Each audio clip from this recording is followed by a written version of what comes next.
பார்வதியும் லட்சுமி பேசிட்டு இருக்காங்க அப்படிங்கிறதையும் லட்சுமி வேற ஏதோ சிந்தனையில இருக்கவும் பார்வதி என்னன்னு கேக்குறாங்க. என்னன்னு தெரியல, ஏதோ கவலையா இருக்கு அப்படின்னு லட்சுமி சொல்றதோட போன எபிசோட் முடிச்சிருந்தோம். இன்னைக்கு எபிசோட்ல என்னன்னு தெரியல, நரகாசுரன் செஞ்ச விஷயங்கள் எல்லாம் திரும்ப திரும்ப ஞாபகத்துக்கு வருது. அதுவும் நாராயணன் கூட அவன் போர் செஞ்சதுதான் ஞாபகத்துக்கு வருது. என்னமோ தெரியல, நான் இப்ப நாராயணன் கூட இருக்கணும் அப்படின்னு மனசுக்கு தோணுது. இப்ப அவரு துர்வாசரோட யாகத்துக்கு போயிருக்காரு அப்படின்னு வருத்தத்தோட சொல்றாங்க. பார்வதி அதை புரிஞ்சுக்கிட்டு நாராயணன் ஒரு இடத்துக்கு போயிருக்காருன்னா அந்த இடத்துல எல்லாம் நல்ல விதமா தான் நடக்கும். அதோட அவங்க கவலைக்கும் தீர்வு கிடைச்ச சந்தோஷத்துல இப்ப அதனை பத்தின வருத்தமும் எனக்கு கிடையாது. ஏன்னா நாராயணன் அங்க இருக்கிறதுனால எந்த ஆபத்தும் வராது. இன்னைக்கு நான் உங்க கூட இருக்கேன். மகாதேவர், கார்த்திகேயன், கணேசன் எல்லாருமே உங்க கூட தான் இருக்கும், பயப்படாம இருங்க அப்படின்னு ஆளுநர் சொல்லிட்டு இருக்காங்க. லட்சுமியும் கொஞ்சம் சமாதானம் ஆனாலும் வருத்தத்தோட தான் நின்றுட்டு இருக்காங்க. ஆனா அதே நேரம் பார்வதியும் மனசுக்குள்ள நினைச்சுக்கிறாங்க, துர்வாசர் யாகத்தினால ஏற்பட சங்கடங்கள்லாம் சீக்கிரம் தீரணும், அதோட அந்தகனுக்கு இவரால் எந்த ஆபத்தும் வந்துடக்கூடாது அப்படின்னு யோசிச்சுட்டு இருக்காங்க. அடுத்த காட்சியில துர்வாசர் யாகம் நடக்கிற இடத்த காமிக்கிறாங்க. பார்வதி பயந்த மாதிரியே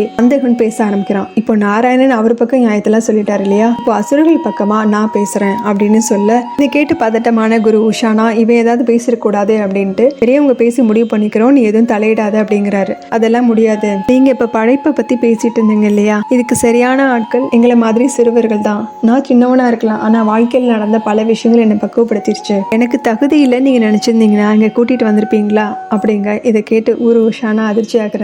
எனக்கு ஒரு வாய்ப்பு கொடுங்க அப்படின்னு பவ்யமா கேட்கவும் குரு உஷானாவும் கொஞ்சம் யோசனைக்கு அப்புறமேல் சரின்னு தலையசிக்கிறாரு. இதை அவனோட மனக்கண்ணில் பாக்குற அந்தகன் தொடர்ந்து பேச ஆரம்பிக்கிறான். இந்த யாகத்துல கிடைக்கிற ஆயுதத்தை தேவர்களுக்கு நீங்க கொடுத்தீங்க அப்படின்னா பலம் இருக்கிறவங்களுக்கு பலத்தை அதிகமாக்கிட்டு ஆதரவு இல்லாதவங்களை மறுபடியும் கைவிட்ட மாதிரி ஆயிடும். உங்களை மாதிரி பெரிய முனிவர்கள்லாம் இந்த மாதிரி விஷயங்கள் செய்யறது நியாயம் இல்லை, அதனால நான் சொல்றதையும் கொஞ்சம் கேளுங்க அப்படிங்கிறான். நீங்க இந்த ஆயுதத்தை அசுரர்களுக்கு கொடுத்தீங்க அப்படின்னா நீங்களே ரொம்ப சந்தோஷப்படுவீங்க, ஏன்னா நீங்க பெரிய ஞானம் பெற்றவர் அப்படின்னு சொல்லவும் இதை கேட்டுட்டு குரு உஷானாவும் நாராயணன் ஒருத்தருக்கு ஒருத்தர் பாத்துக்கிறாங்க. ஏன்னா அவன் பேசுறது வேற பிரச்சனையில முடிஞ்சிரும் அப்படிங்கிற பதட்டம் அவங்க முகத்திலே தெரியுது. ஆனா அவன் தொடர்ந்து சொல்லிட்டு இருக்கான், அசுர சக்தியும் நீங்க கொடுக்க இந்த வரத்தினால உங்களுக்கு கிடைக்கிற இந்த ஆயுதோட சக்தியும் சேர்ந்து இந்த பிரபஞ்சத்தையே ஆள முடியும். இவ்வளவு நேரம் பேசினதுலேயே அவங்க பதட்டத்துல இருந்தாங்கன்னாலும் இப்போ அது எல்லாத்தையும் தூக்கி சாப்பிட்ற மாதிரி இது எல்லாமே எங்களுக்கு நீங்க இதை கொடுத்தீங்க அப்படின்னா நீங்களும் இந்த உலகத்தோட பெரிய சக்திசாலி ஆயிருவீங்க அப்படின்னு அவர்கிட்ட பேரம் பேசவும் ஆரம்பிக்கிறான். நிலைமையை புரிஞ்சுக்கிட்ட குரு உஷானா நீ என்ன பேசுற அந்தகா அப்படின்னு தடுக்க பாக்குறாரு. சரியா தான் பேசிட்டு இருக்கேன். இந்த அசுரர்களை என்னைக்காவது தேவர்கள் மதிச்சிருக்காங்களா?